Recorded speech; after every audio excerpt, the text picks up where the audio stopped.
ubwo noneho ubwo ntamaze gutsindwa aza kuzongera kuzamura urubanza ruzane no hano mu Kinigi arongera arega hano ku kagari areza hano ku kagari rero niho atangiye kuza aratanga amafaranga noneho rero ayiha abandi ayiha abari mu manza ahari no ku kagari mu bunzi ubwo icyangombwa cyanditseho undi cyanditseho Nyirambonera ariko cya gitugu akoresha yagiye muri system amazina ya mukecuru ibyangombwa byose byanditswe kuri mukecuru ababikuramo amazina ye bakora ibindi byangombwa by'ubutaka dusubira nayo aje kunyere kugenza ute ugomba kumfasha mu mwanya wo kuyinjira umunyamategeko arambwira ngo sinongere kwinjira aho ngaho ubwo munsi sininjiye akarengane k'uyu mubyeyi rero turakazi ahubwo sinzi impamvu abavunyi batamuhaye igisubizo kuko nabo bari bagiye babona ko yarenganye.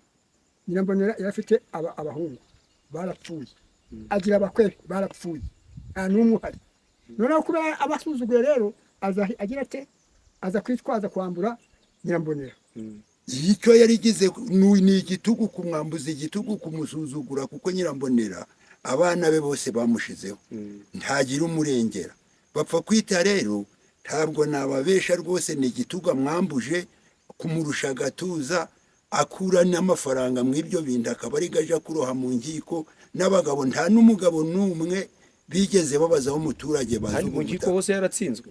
Uyu mugabo yururiye ku kintu cyo kuvuga ko ndereye ari we bapfa kwita yuririye ku kintu cyo kuvuga yuko mukecuru Nyirambonera nta mukwe agira nta muhungu agira yurira kuri ico none haraza umutungo wose arawufata ufashe rero mukecuru aje arabura ingufu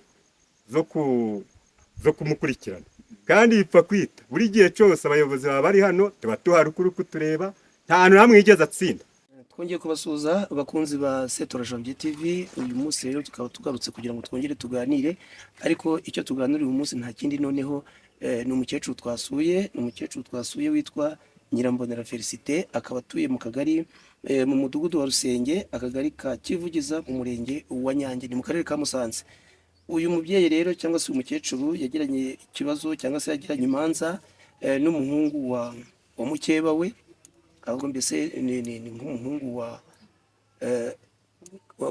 wa mwene nyina w'umugabo wari umugabo we akaba yitwa bapfa kwita Andereya. Icyo kibazo rero baraburana ndetse urubanza ngira ngo rumaze nk'imyaka 2 rurangiye ariko kuva urubanza rwarangira ntabwo bapfa kwita yemeye ko ibyo urukiko rwategetse bishyirwa mu bikorwa ahubwo umukecuru akomeje yarirukanse bigera naho ikibazo cye kigera ku rwego rw'umuvunyi ndetse umuvunyi yandikira akarere inshuro ya mbere arongera akandikira inshuro ya kabiri uriho tugeze hano kubera ko umuvunyi yongeye kwandikira akarere agasaba ngo nikarangize ako karengane k'uyu mukecuru Nyirambonera Felicite. Reka rero hano imbere ya kamera za Setora Janvier TV murahabona umukecuru w'inzobe witeze igitambaro gitukura niwe Nyirambonera Felicite afite imyaka 85 niko batubwiye 86.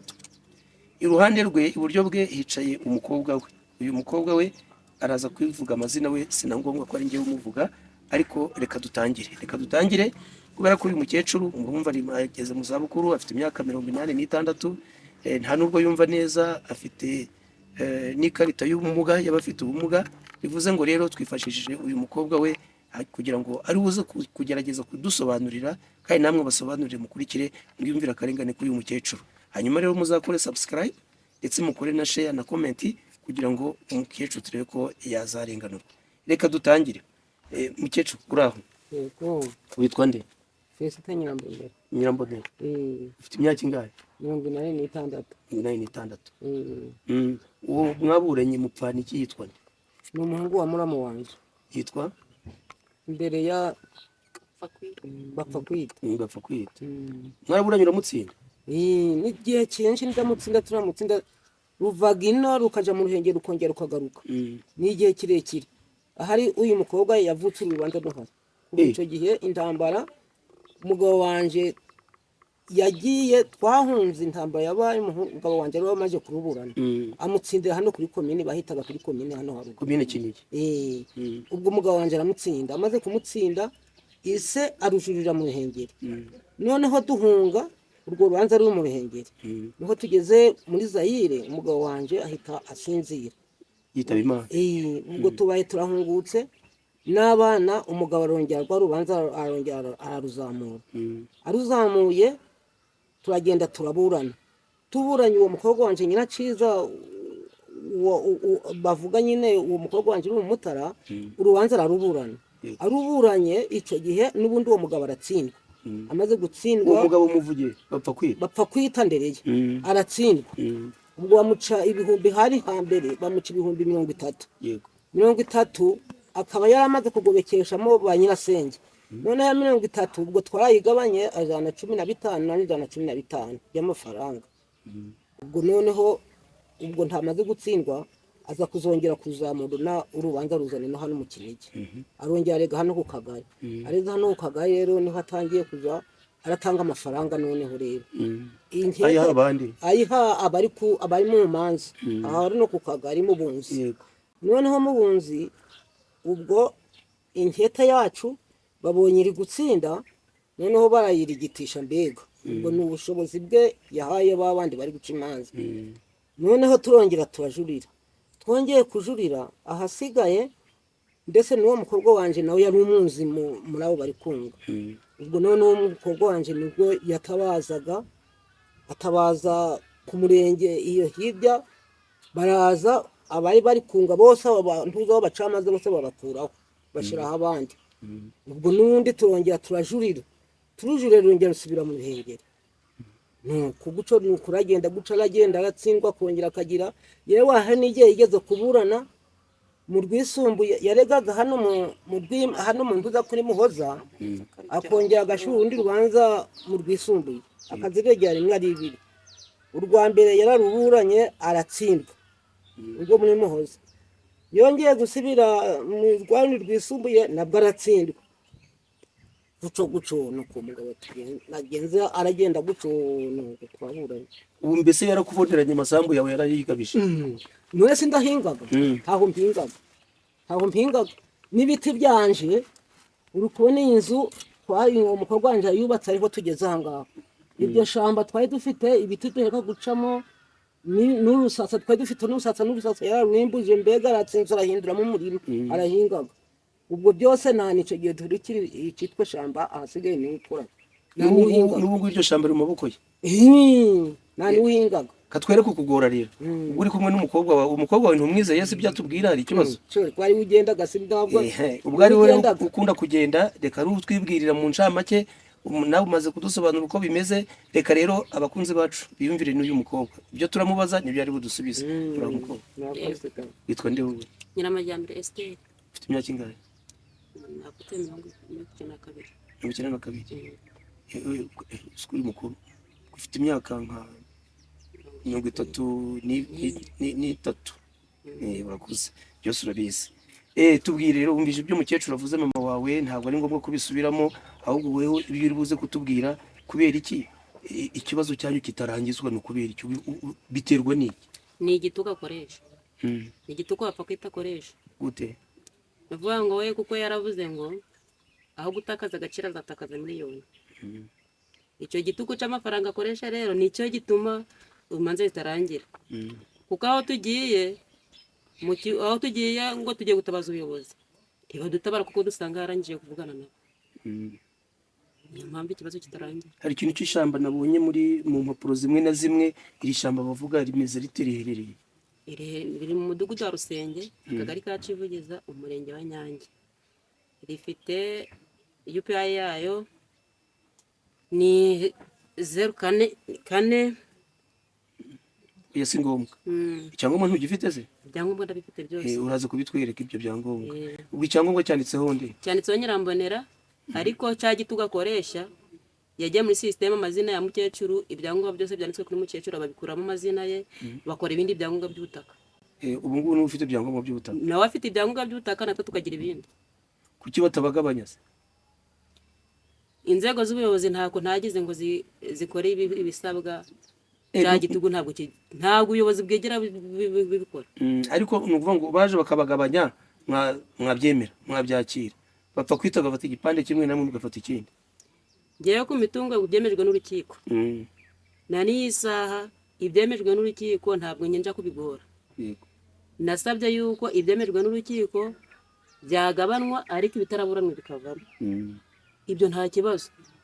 urukiko rwo rwavuze ko ibyaburanwe bigomba ibyemezo urukiko rwafashwe urifuza ko aribyo byakubahirizwa, ariko ibitaraburanwe bikakurwamo cyane. yego aha rero ndabona dufite n'inyandiko ndaza wenda kuyigarukaho mu kanya. Iyi nyandiko y'umuvunyi yo wayibonye ute? Iyi nyandiko y'umuvunyi nahamagaye umuvunyi mukuru mubaza aho ikibazo cyanjye kigeze. Ikibazo cyawe cyangwa cya Nyambonera aho kigeze. Arambwira ngo meya w'akarere yasabye idosiye ngo ninje ku karere ngo niyo bayihaye kugira gakemura ikibazo. Ngeze ku karere, akarere gahakana yuko nta nyandiko yabo bafite. Hamagara ku rwego rw'umuvunyi ruyimpa kuri WhatsApp. Rumaze kuyimpa nayohereje meya ku karere, usibye ko yanze kuyisoma. Nayimwereje kuri WhatsApp yanga kurisoma. Nsubiye ari kwa kabiri barambwira ngo ntayo bigeze babona. Ndababwira nti mure muri systeme nyiberetse, batija kushinzwe systeme abikwereke. Ngeze kushinzwe systeme arambwira ngo ntakwinjira mu by'umukwa gatatu. Nsubira kwa Koreta Uwingabire. Ngeze yampaye agapapuro ngo ninjayo binjira muri systeme. Ibaruwa barayibona. Bamaze kuyibona barayisohora. Bayisohoye nyijana Uwingabire Koreta. Uwingabire Koreta amaze kuyibona anyohereza ko arambwira ati ntabwo ashinzwe iki Uwingabire Koreta? Nushinzwe nukora muri secretariat ya meya. Yego. Ubwo niwe ushinzwe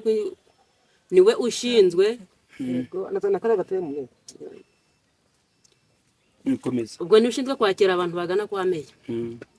Noneho arambwira ati iyi baruwa ntabwo yigeze igera no kwa meya, yahise ikomereza ahandi. Noneho amaze kuyibona areba uwo bayihaye, asanga barayihaye umunyamategeko w'akarere. Arambwira ati genda umunyamategeko w'akarere asuzuma iby'inyandiko. Ngeze ku munyamategeko w'akarere arambwira ngo ninzamuke hejuru. Ndetse ndaje hehe? Arambwira ati zamuka hejuru. Ageze amukomeje kumutitiriza arambwira ngo umudaso nanjane. Umudaso ati nawe turagenda tutaje tugiye. Nabwo mubajije ubwo anyohereza adusanga twareje kwa Mukanyandwi Pelagie. Tukinjira tugeze hara kuri kwa customer care dusanga niho Mukanyandwi aravuga ati si uyu muntu bari kumunzanira kumuvunnya mpamagaye nkamubwira ko idosiye ntayo mfite, bari kumunzanira gute? Ese ubundi bari kuvuga ngo tuje kurangiza imanza, dushinzwe kurangiza imanza. Ati nazaje kureba ariko ntabwo ari njugenze ufite idosiye. Tugeze kwa Mukanyandwi amaze kureba kuri ya baruwa aravuga ati nyamara nta nje uyifite n'uyu. Dusubirana yaje kunyere kugenza ute ugomba kumfasha. Mu mwanya wo kuyinjira umunyamategeko arambwira ngo sinongere kwinjira aho ngaho. Ubwo munsi sininjiye, nasubiye kwa Koreta arabisigarana. Arambwira ngo aramukurikirana amubaza impamvu atari kunyakira.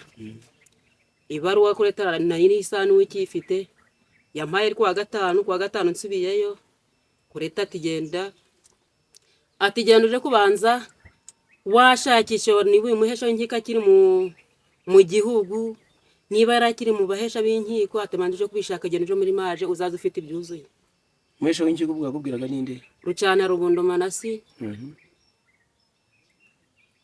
Ubwo ndagenda ngeze kuri maje arambwira ati uwo Rucana Manasi yagiye kera ntabwo yakebererwa mu bahesha b'inkiko. Ubwo kuko mbere yaho nabajije nkibaza iyi dosiye bakambwira ngo ibaruwa y'umuvunyi ntayo bafite.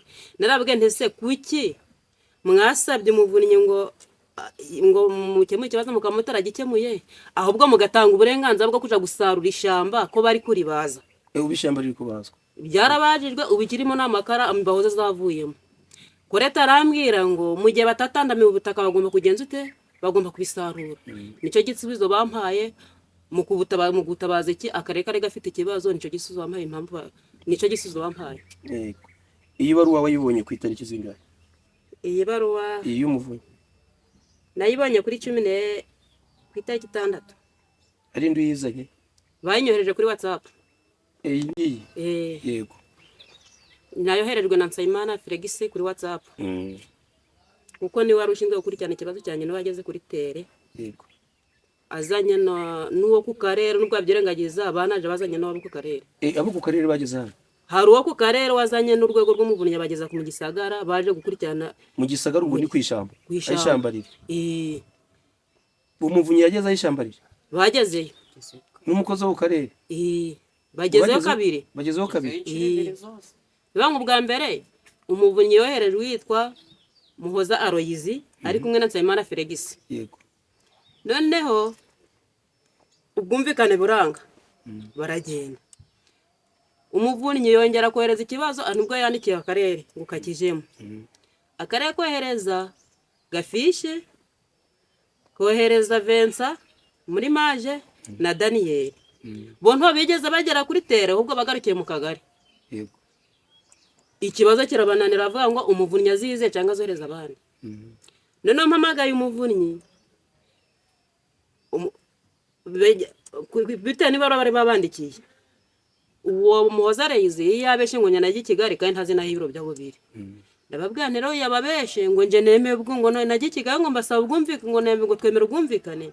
Ntiyababeshe rwose, ntabwo nigeze ngera i Kigali. Ubwo nkurikiza ibyo yababeshe bari banditse bansome mu ibaruwa bari bafite. Ndavuga ntabwo bishoboka. Ntibwo rero namwe nje muransigira nimero, amazina yanyu, nimero zanyu kugira namwe nimuje kumbeshera muzakurikiranwa. Bakimara kumva yuko nzabakurikirana baravuga ngo umuvunyi azizire cyangwa azoreza abandi. Yego. Baragenda mu kwa ejo muri kuri 24 z'ukwa 11 umuvunyi yohereza Nsabimana Felix n'undi mudamu baba bari kumwe ntari kwibuka izina. Baraza bazana na Gigi Nyange, niwe wabazanye, ni umukozi w'akarere akaba n'umuyobozi mu murenge wa Nyange. Gigi ubwo nuvuga ushinzwe imiyoborere myiza mu murenge. Yego. Ubwo niwe wabazanye bagera kuri tere, abaturage babasobanurira uko ibibazo bimeze, barangije baragenda. Ubwo nuvuga ngo abaturage bose bazi ikibazo cyane. Abaturage bose barakizi bakabona ari akarengane. babonye ko ari akarengane. Iyi baruwa ubwo niyo uheruka ya nyuma, nta yindi ufite? Nta yindi mfite, niyo gusa mperuka. Yego. Murabyumvise rero ukuntu n'uyu mukobwa wa mukecuru Nyirambonera abisobanuye. Urumva ko byose inzira yaciyemwo, urabona ibyo ari kuvuga, ari kubivuga adasoma, abifite mu mutwe. Murabona ko n'amazina y'abayobozi baba mu rwego rw'umuvunyi ayazi mu mutwe, amazina y'abakozi bo mu karere bagiye bamucuragiza basa n'abamurindagiza nabo arayavuga. Murumva ko yasiragiye igihe kinini ku karere ka Musanze. Reka mu kanya rero natwe tuze kujya imbere ya kamera za Setora Janvier TV, hanyuma tubasomere iyi baruwa yavuye ku rwego rw'umuvunyi, hanyuma namwe mukore comment aho ngaho, ndetse nibiba na ngombwa mukore na share ndetse na like, kuko buri gihe nibyo bizajya bitwereka ko muba mudukurikira, kandi ko ibyo tuba twavuze namwe muba mubona ko ibyo muratwandikira nibyo biragaragaza icyo tuba twakoze. Mu kanya gato reka nanjye rero nje kuri kamera hanyuma mbasomere iyi baruwa. Murabona aha turi rero, hano ni mu kagari, ni mu mudugudu wa Rusenge, akagari ka Kivugiza, umurenge wa Nyange, mu karere ka Musanze. Ni mu rugo rw'umukecuru Nyirambonera Felicite, muramubona imbere yanjye ndetse n'umukobwa we. Nk'uko twahoze tuganira mwabyumvise, kandi nari mbemereye ko bakunzi ba Setora Janvier TV ngiye kubasomera iyi baruwa yaturutse mu rwego rw'umuvunyi. Ibaruwa ni ibaruwa nimero yanditse ngo OMB, ubwo ni kuvuga ngo ombudsman, ni kuvuga urwego rw'umuvunyi, 03 agakwego 041 3 agakwego 03 akadomo 25 agakwego na fa, Kigali ku ya 27 z'ukwa 3 2025. Bwana muyobozi w'akarere ka Musanze, Intara y'Amajyaruguru. Impamvu kwibutsa ibaruwa nimero OMB akadomo 03 agakwego 0834 agakwego 07 akadomo 24 agakwego na a yo ku ya 2 z'ukwa 7 2024. Bwana muyobozi w'akarere, duhereye ku kibazo Nyirambonera Felicite utewe umudugudu wa Rusenge, akagari ka Kivugiza, umurenge wa Nyange, yagejeje ku rwego rw'umuvunyi ku ya 20 z'ukwa 4 2023 no ku wa 14 z'ukwa 8 2023 asaba kurenganurwa ku bijyanye n'irangizwa ry'urubanza yaburanye na Bapfakwita Andrea imirimo 3 urukiko rukemeza igabanwa, ariko bapfa kwita Andereya abirengaho yigabiza ishyamba ritaburanwe, avuga ko yarihawe mu irangiza rubanza ryakozwe mu mwaka wa 2013.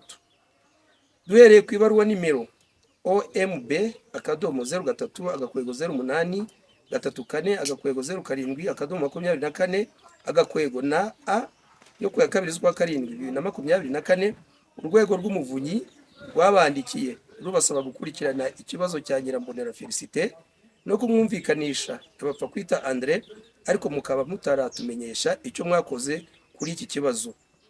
Tumaze kubona ko Nyirambonera Felicite yakomeje kugana urwego rw'umuvunyi asaba kurenganurwa ku kibazo afitanye na bapfa kwita Andereya, ngo kuko urubanza rwaburanwaga hagati y'umukobwa we witwa Nyirakiza Vestine mu rubanza RCA 0089 agakwego 2024 agakwego TGI agakwego Musanze, rwaciwe n'urukiko rwisumbuye rwa Musanze ku ya 10/10/2024, rwarangiye bapfa kwita Andereya atsindiwe umutungo yashakaga kwigomwa mu masezerano y'ubwumvikane yagombaga gukemura ikibazo bafitanye.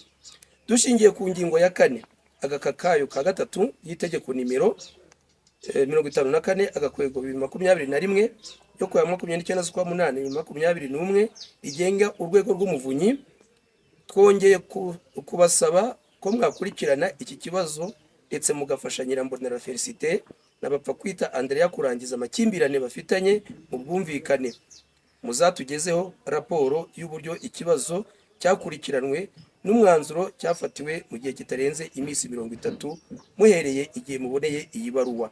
Tubashimiye ubufatanye tugaragariza kandi mugire amahoro.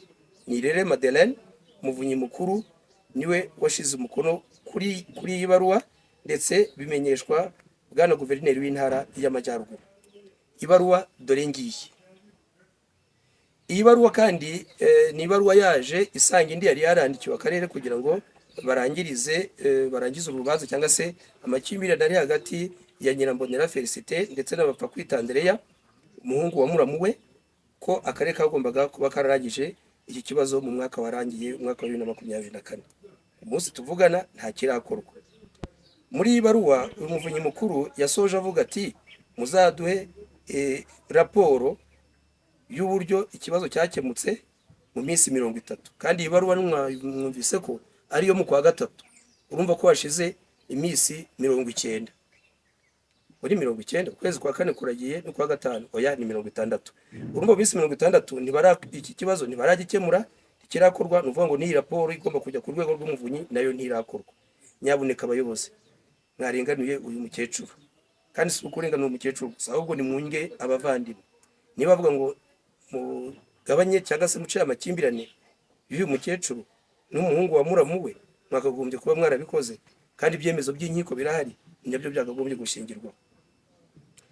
Ngira ngo ubundi iyo umuturage ashaka kurangirizwa urubanza areba umuhesha w'inkiko w'umwuga, ariko iyo urebye umuhesha w'inkiko w'umwuga biragorana kuko bisaba kumwishyura, kandi murabona ahantu turi kuri uyu mukecuru kubona amafaranga yo kujya kwishyura umuhesha w'inkiko ashobora kuyabona, birashoboka simbizi, ariko nanone akarere cyangwa se abahesha b'inkiko bataraba umwuga, kuko umuyobozi w'akarere niwe, executive w'akarere niwe, executive w'umurenge n'umuhesha w'inkiko nawe, abo bose bagombye kumurangiriza urubanza nta mafaranga atanze mu rwego rwo gufasha umuturage.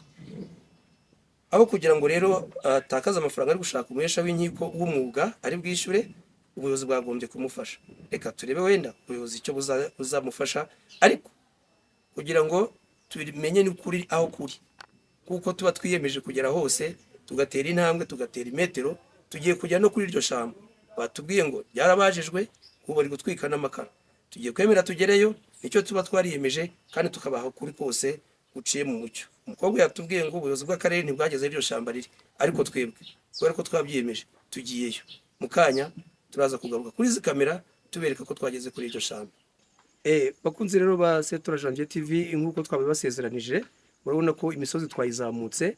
Inyuma yanjye murabona rya shamba navuze, rya shamba ryigabijwe na wa mugabo bapfa kwita Andereya, kandi yari kiri mu makimbirane n'indi mirima yose, ari nabyo urwego rw'umuvunyi yari yavuze ko akarere kagomba kubishyira mu bikorwa, noneho bakumvikanisha abo bavandimwe, ariko birangira batabumvikanishije.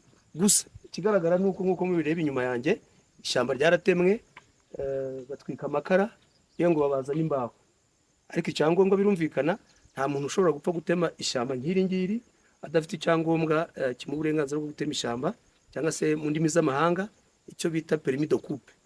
Permis de coupe rero wakwibaza ngo yavuye he? Yavuye mu karere, yatanzwe rero n'umukozi ushinzwe amashamba mu karere, nuko tutabashije kuyibona kuko uyifite twamubuze, ariko icyo cyangombwa cyatanzwe n'akarere, ushinzwe amashamba niwe uko byagenda kose niwe wagitanze, kandi agitanga azi yuko ikibazo kiri mu rwego rw'umuvunyi.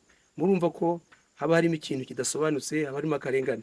Niba ikintu kiri mu makimbirane, ku cyumwe ahigabiza undi bakamuheza, hari icyo bisobanuye.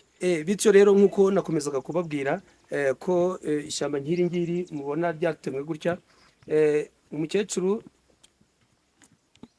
Felicita yari afite ibyangombwa by'iri shyamba kuva mu 2012, naho uyu bapfa kwita ibyangombwa byo mu makuru dufite yabibonye mu kwa gatanu 2024.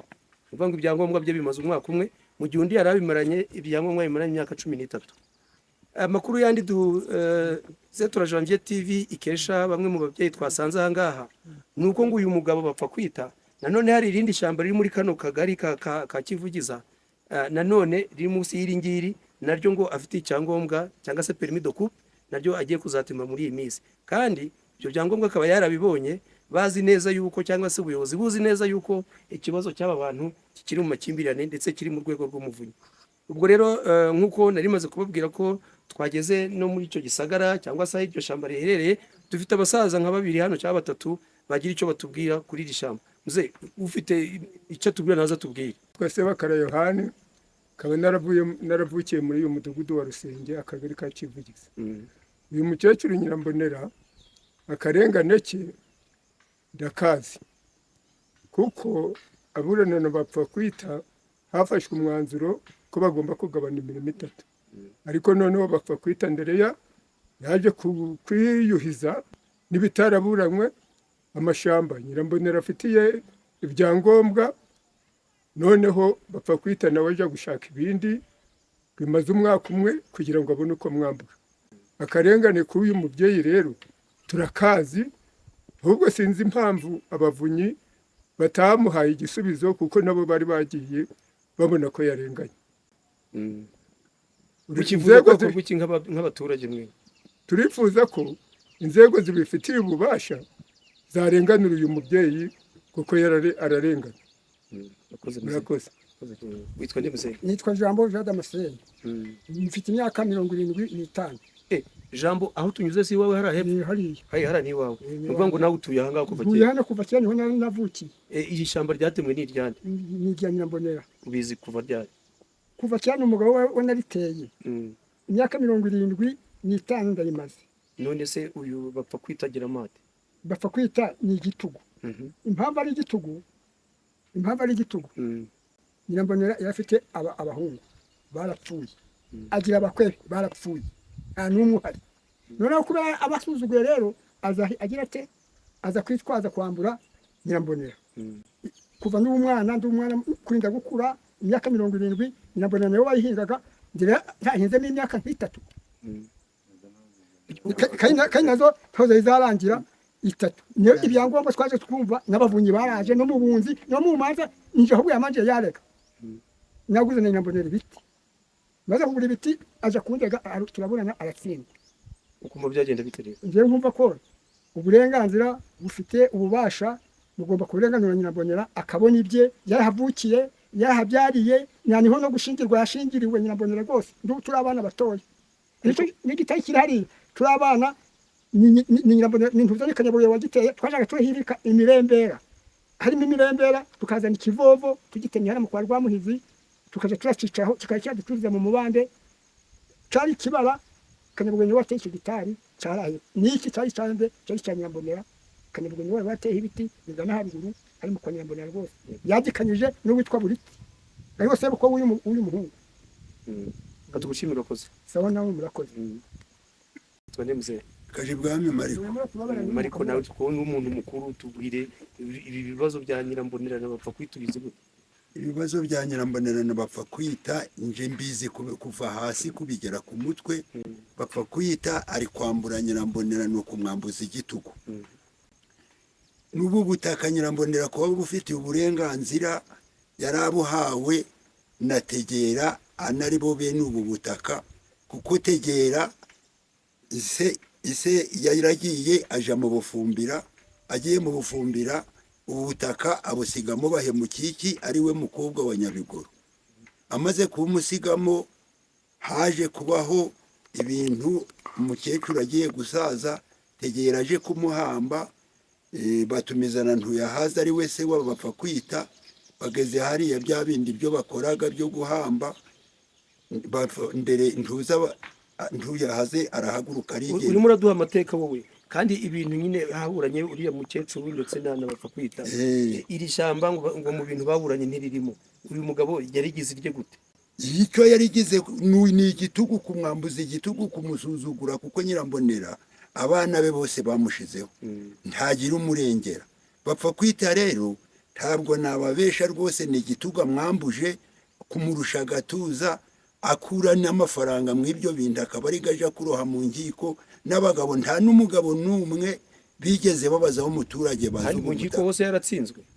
Yaratsindaga, ariko atsindishaga, mbere yo gutsinda atsindishaga igitugu n'amafaranga yakoresheje. Ko nta hantu twigeze tubona se bavuga yatsinze. Bapfa kwita kuhatsindira na nico gitugu ce nyine, kuko aragenda wafite ibintu, akagenda akijuta ku bayobozi. Ahageze urumva buno muri kino gihe murabibona, ni akarengane yararenganye. Ikintu kiriho ahubwo nk'abacamanza n'abandi bakuriye ibintu barenkurikirana akarengane kuri mukecuru bakamurenganura. Yes, koze cyane. Murakoze na. Nitwa Munyamahana Siyeri, aba naravukiye mu cyari Gihora mbere, ariho ubu ngubu cyabaye umudugudu Bakivugiza. None rero ubu ngubu niho navukiye, mfite imyaka 67. Kandi urugo rwa Kanyabugoyi arirwo rwa Sebabi gusa naho arirwo rwandese. Rwanga umutungo wabo wose ndawuzi. Uyu mugabo yururiye ku kintu cyo kuvuga ko Ndereye ari we bapfa kwita. Yuririye ku kintu cyo kuvuga yuko mukecuru Nyirambonera nta mukwe agira, nta muhungu agira, yurira kuri ico. None haraza umutungo wose arawufata. Ufashe rero mukecuru aje arabura ingufu zo kumukurikirana. Kandi ipfa kwita buri gihe cyose abayobozi baba bari hano, tuba tuhari kuri kutureba, nta hantu hamwe yigeze atsinda. N'ejo bundi abavunyi baraje basanga hari imirima iri hariya n'ibitari yarabyihaye. Bamubajije ubusobanuro arabubura. Abavunyi bavuga yuko bazaduha igisubizo, nimba barakibahaye tubizi, ibyo nzi nibyo ngibyo. Ariko mukumva byagenda gute nkawe nk'umuturage? Nkanje nk'umuturage nkurikije ukwi leta yacu iyobowe na nyakubahwa.